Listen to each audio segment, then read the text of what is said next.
Kepala Staf Angkatan Laut Kasal Laksamana Yudo Margono dan seluruh jajarannya berusaha sekuat tenaga mengevakuasi badan KRI Nanggala 402 sekalipun awak kapal selam tersebut.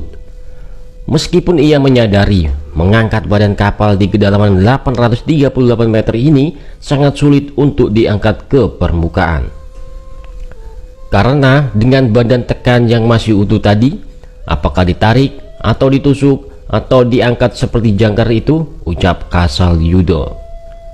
Laksamana Yudo mengatakan proses evakuasi KRI Nanggala 402 akan bekerjasama dengan The International Submarine Escape and Rescue Liaison Office yang disingkat dari ISMERLO.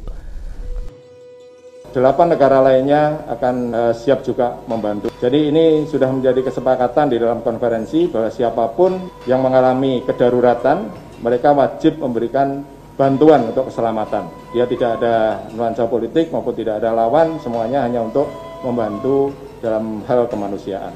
Selain itu ada pula tawaran bantuan dari negara lain untuk mengangkat badan kapal Nanggala 402. Panglima juga akan menerjunkan pasukan khusus laut yaitu intai amfibi untuk menyelam ke dasar laut. Kriyo Sembodo menilai evakuasi KRI Nanggala 402 tidak perlu dilakukan seluruhnya mengingat kedalaman kapal yang tidak bisa diselam oleh manusia. Dia menilai akan sulit mengevakuasi kapal selam dengan bobot 1,4 ton itu. Untuk itu yang hanya perlu dievakuasi adalah jenazah, pakaian tanda pengenal agar memberi rasa tenang pada keluarga korban. Kemudian pada bagian kapal adalah yang kira-kira menjadi sebab kegagalan seperti pompa, bagian kapal linding, baterai dan kemudi kapal selam Nanggala. Evakuasi juga tidak bisa dilakukan oleh kapal selam sebab kapal selam yang dimiliki Indonesia hanya mampu menyelam sedalam 200-300 meter saja. Banyak dilihat dari banyak data kapal selam yang dimiliki Amerika pun kadang hanya sampai 280 meter ke dalam laut. Sementara pakar kelautan Institut Teknologi 10 November Wisnu Wardana menuturkan evakuasi kapal selam Nanggala 402 bukanlah hal yang mudah untuk dilakukan. Rumitnya evakuasi KRI Nanggala 402 dipengaruhi oleh beberapa faktor. Salah satunya kedalaman laut tempat kapal tersebut tenggelam.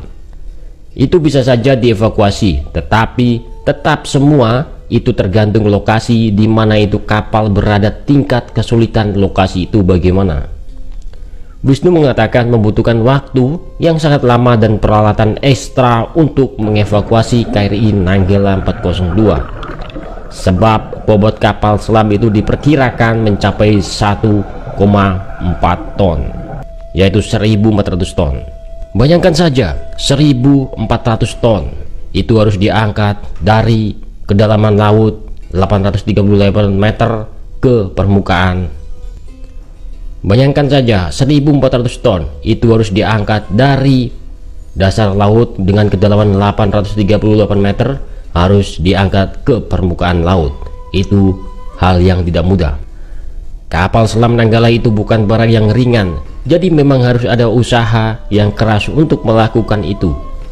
Evakuasi badan kapal, kata dia, bisa dengan menggunakan tongkang atau pelampung kemudian dihembuskan ke udara. Bisa dengan tongkang atau pelampung yang dikaitkan ke kapal Nanggala, kemudian pelampungnya itu dihembuskan udara sehingga kapal Nanggala 402 terangkat ke permukaan. KRI Nanggala 402 dibangun oleh pabrikan asal Jerman. Kapal selam ini resmi berlayar pada 21 Oktober tahun 1981 dengan bobot mencapai 1.285 ton di permukaan dan 1.400 ton saat menyelam. Kapal selam Nanggala 402 sudah puluhan tahun kapal selam ini berlayar. Anggota Komisi DPR RI Majen TNI Purnawirawan TB Hasanuddin mengungkapkan bahwa KRI Nanggala 402 itu diretrofit tahun 2012 dengan menghabiskan anggaran sekitar 75 juta US dollar atau sekitar 1,05 triliun rupiah. Retrofit itu bukan sekedar mengganti suku cadang, tetapi diperkirakan juga ada perubahan konstruksi dari kapal selam tersebut, terutama pada sistem senjata torpedonya. Di tahun yang sama, kata dia, KRI Nanggala 402 melakukan uji penembakan tetapi gagal lantaran torpedonya tak bisa diluncurkan karena sistem penutupnya bermasalah. Dalam peristiwa tersebut, ada 3 orang prajurit yang gugur. Kemudian, kapal selam itu diperbaiki lagi oleh tim dari Korea Selatan. TB Hasanuddin menduga pada hasil perbaikan ini ada hal-hal atau konstruksi yang tidak tepat sehingga KRI Nanggala 402 tenggelam.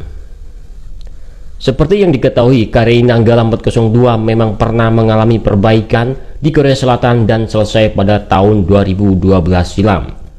Pada perbaikan ini, sebagian struktur atas kapal diganti dan sistem persenjataan sonar, radar, kendali tempur, dan propulsi dimutakhirkan.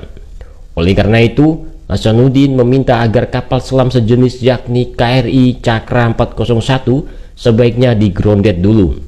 Selain itu, Hasanuddin juga menyoroti jumlah kru KRI Nanggala 402 yang melebihi kapasitas. Menurutnya, jumlah kru maksimal kapal selam Nanggala 402 itu mestinya hanya 38 orang saja. Pada saat hilang kontak, KRI Nanggala 402 itu membawa 53 awak kapal, artinya kelebihan beban 15 orang. Sementara Komisi 1 DPR Farah Putri Nahlia meminta pemerintah memprioritaskan agenda modernisasi.